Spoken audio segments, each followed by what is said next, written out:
আসসালামু আলাইকুম গাইস। আমরা এখন যাচ্ছি কাপ্তাই থেকে রাঙামাটি এবং এই রাতের অন্ধকারে। তো এই কাপ্তাই থেকে রাঙামাটি যাওয়ার যে এই রাস্তাটা, এইটা আমার সবচেয়ে পছন্দের একটি রাস্তা।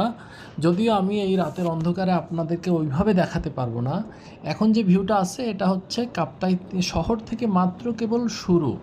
তো আমরা চলে আসছি ঢাকা থেকে আজকে সকালেই, মানে সকালে রওনা দিয়ে আসছি, কিন্তু ভাবছি কাপ্তাইয়ে থাকবো। এখানে থাকার সেরকম মানের কোনো হোটেল নাই, তো এই জন্য আমরা আবার ভাবলাম যে রাতেই আমরা রাঙামাটি চলে যাই।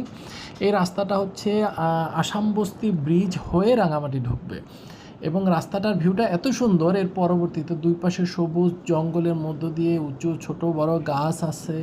তো এবং বন্য প্রাণীও থাকে, মাঝে মাঝে লেখা থাকে যে বন্য হাতি আছে এবং বানর আমরা সরাসরি নিজেরাই দেখেছি। তো রাস্তাটা অসম্ভব সুন্দর, আমার খুবই ভালো লাগে, আমি খুব এক্সাইটেড আসলে।